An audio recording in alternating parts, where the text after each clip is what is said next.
Okay. Good morning. Maybe third time's the charm. Still a bit of a lag, so don't don't worry about it. Just listen. Just listen. First of all, I would like to apologize for my absence over the last couple of weeks. Um, I've been moving. I've been relocating. I've been going through a space that is feeling different now on the other side of it. And so I'd like to shut my door. Give me just a minute.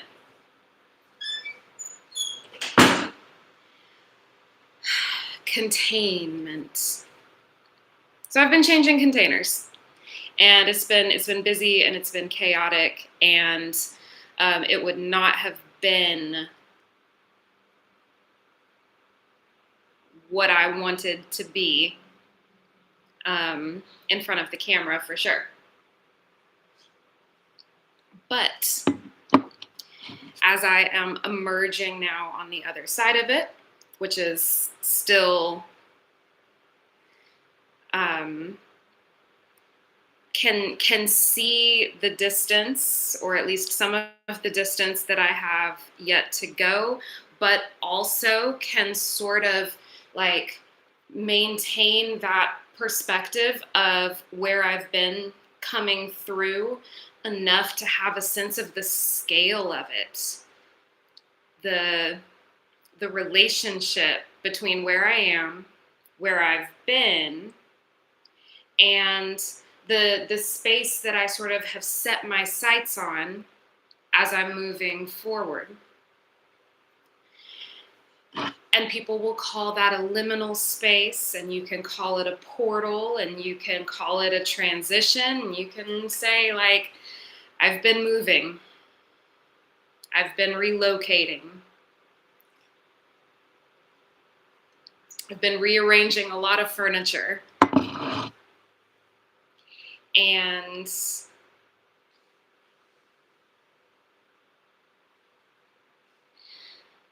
this statement came up in here this week. I've noticed that I spend a lot of energy defending myself. I've noticed that I spend a lot of energy defending myself. And when, first of all, we do verbalization exercises as part of somatic work. By we, I mean myself and my clients. We ascertain what it is that body wants to say, and we put language to it. And then we practice saying it out loud as an exercise. But when we come to what feels like an important truth, it's important for the body to hear you say that and mean it, to say it genuinely, to say it imbued with the feeling that body is trying to put into that. Because that's why we have language, is so that we can take these abstract intensities and put a container around it in the form of words. I've noticed that I spend a lot of energy defending myself. And the reason that I leave things on the board like that is because almost inevitably, someone else will come into the room later that day, later that week, at some point, maybe seeing it through a screen and be like, oh my gosh, that is true for me as well. And then it's like breadcrumbs for everyone, because so much of this work is a shared experience. So much of this work is a shared experience. So thank you for sharing it with me in this moment. And thanks again, gratitude to everyone who has ever worked with me in whatever capacity. This is our work that's being presented. Thank you. So, as I am now in this emergence, coming through my own personal process, it was important to me to acknowledge that I have been on hiatus from you for a little while, and so thank you for your grace in that period of time.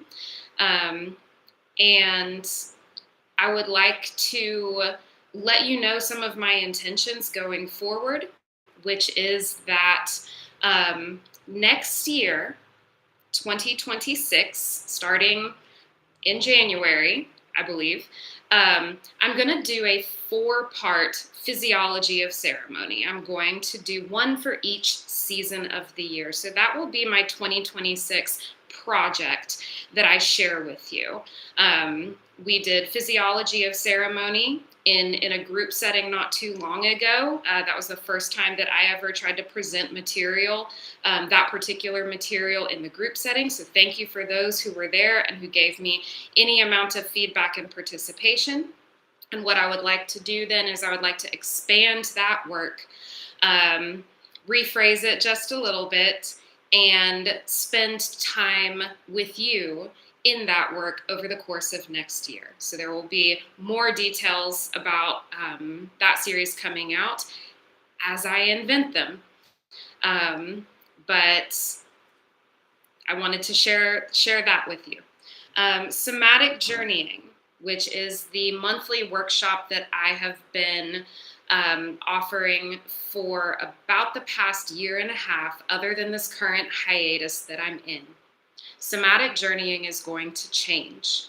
And my thought for it in this moment is that I would like to offer it in a more intimate way, and I would like us to be a lot more mobile during somatic journeying, more moving, more body, less talking, and to bring this really into the dirt.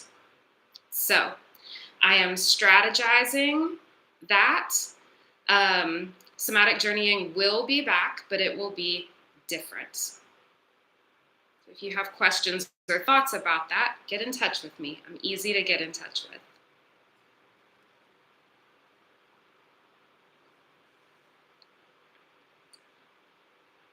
Tomorrow, which is Saturday, September 27th of 2025, I will be at Founders Park in Johnson City, Tennessee, as part of the Women and Children's Health Expo, Blossom and Thrive. And so if you're out and about in Johnson City tomorrow, come by and you'll be able to see some really cool vendors from our local healthcare community, and I'll be there as well for chats and visiting and questions. You know, I love questions. What I wanted to offer today briefly to close is the RAIN acronym. We've mentioned it before. I did videos on it like 2 years ago. I don't even know. When we have a feeling, when we're having an experience, the RAIN acronym is a way to navigate that. It stands for recognize that it's happening, accept that it's happening. We can't argue with it. We can't repress it. We can't ignore it. We have to accept, acknowledge that it is happening. And then we can move into a process of inquiring, what is it that we're needing? What is it that body's wanting to say? What is it that's actually going on that's initiating that feeling that we're having? And then finally, in stands for nourish. At least that's the word that I prefer for it. To nourish the body, to nourish the need that's underneath that feeling that's happening. And I didn't come up with that. I've played with it a little bit and personalized it, but I think it's a useful tool. So I wanted to share it because, again, it came up in here again this week, and so it's on the board. And what I am adding to it today, I know you can't really see because of the glare, but I'm adding the RAVE acronym. which R stands for recognize again. A stands for acknowledge. And then V is to validate that this feeling is happening.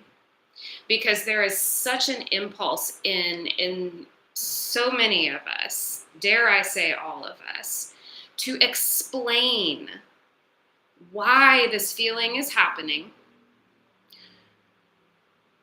in order to justify its existence to someone else. If I could just articulate this well enough to this other person, then they would give me permission to feel that. A lot of us grew up needing permission.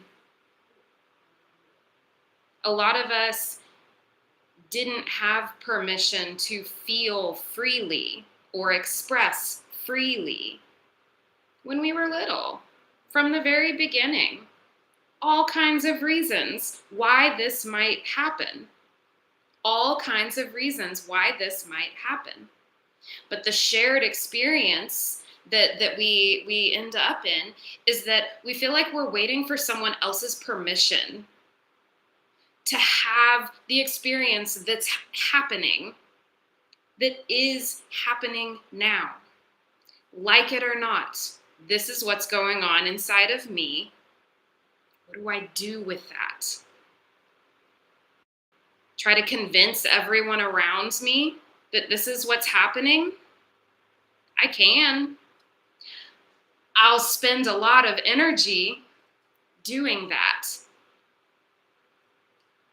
with a wide, broad spectrum of levels of success and failure. Nothing wrong with failure. We need failure. Failure is a marvelous teacher.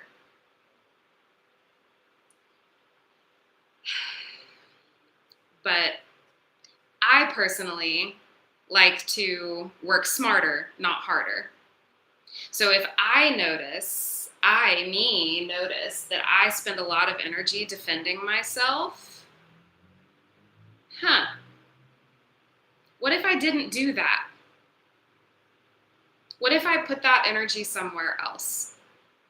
And that's why I'm adding validate to this new concept, this new framework, to validate that, like, I have every reason to have this feeling that I'm feeling. I know that I can't change it right this minute, even if it's uncomfortable. That's the acceptance, is just, I can't change it right this minute, even if it's uncomfortable, even if it hurts, even if it makes me feel icky. Right this minute, it's here. It is. It is in my being. And so I can't do anything about that. I can't change that until I'm willing to acknowledge its existence and allow it to exist. That's acceptance. And then once we get there, I think validate is valuable in this process, because there's something about that need to explain and that need to defend that we also have to acknowledge.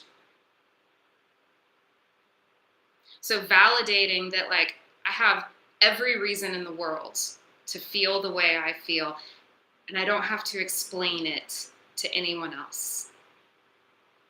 And so the E at the end of rave does not stand for explain, but it stands for expand. Because here's this feeling that is taking up my whole heart.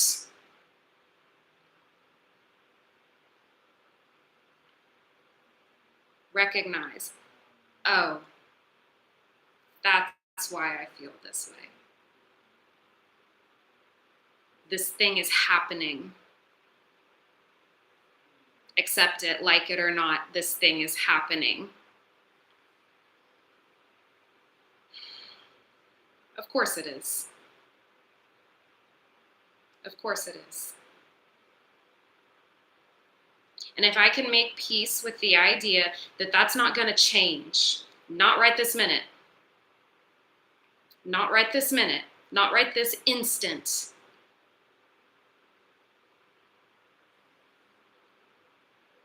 But I can expand around it. I can get softer. I can find space around it by taking in a nice, long, soft, easy breath.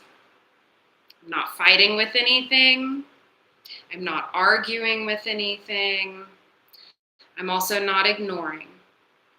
But I'm giving myself permission to be bigger than the feeling that feels like it's taking up my whole heart. And in that moment, it is. But giving myself permission to not only hold that feeling, but to still have space around it. It's not a quantum leap.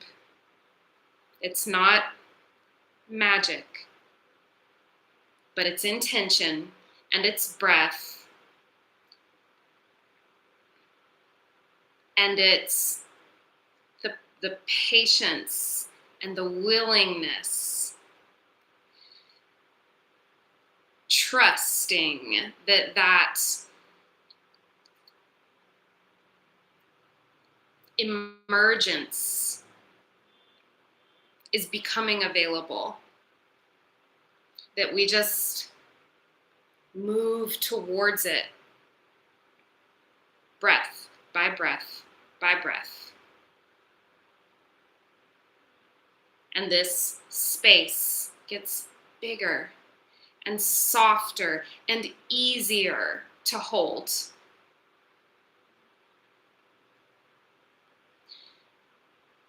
The uncomfortable parts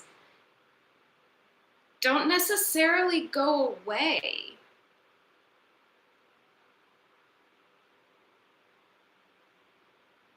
And that's okay, because we're practicing acceptance.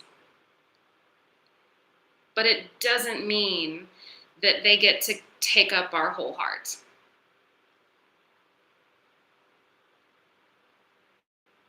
Because we have the technology to be bigger than that, to be able to hold that compassionately, caringly, therapeutically even. And we can hold healing for ourselves in that way. And it's great when there's community around us to help us hold that. Totally great.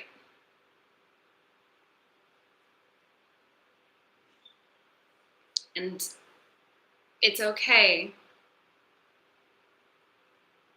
if you feel like you're by yourself in it.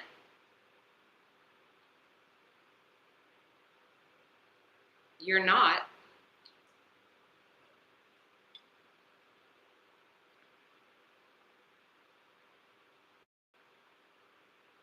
But it's okay if it feels that way.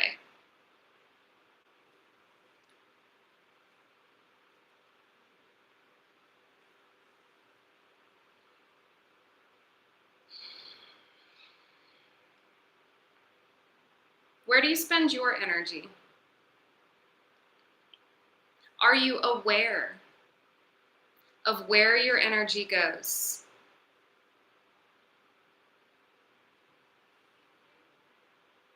Have you examined that? Have you cataloged that? Have you done your inquiry, self-inquiry? Again, it can be really helpful to be able to go through that with a therapist, with a professional who can help you find the questions that need asking.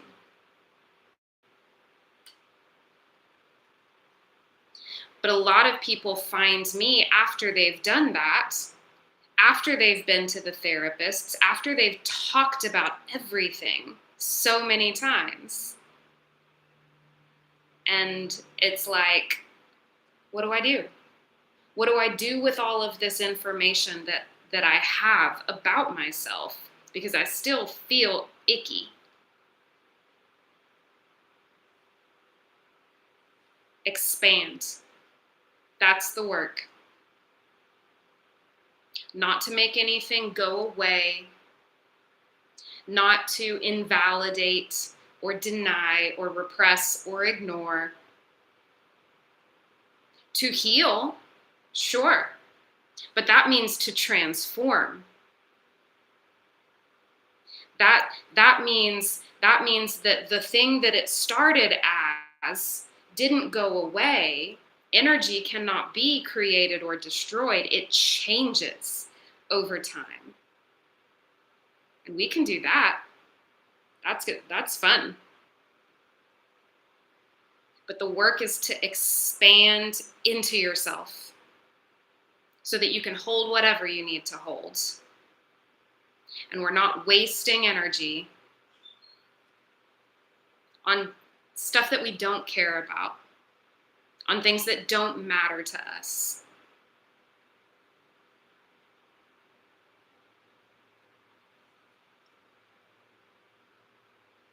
And we're coming up on 22 minutes.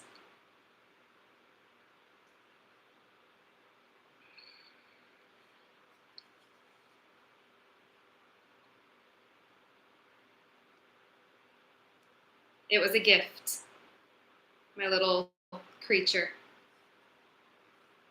Thank you. I like him.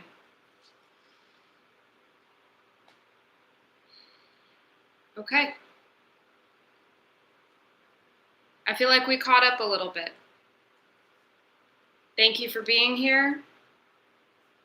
Get in touch with me if you have questions. I'm easy to get in touch with, and I will speak with you next time. Thank you.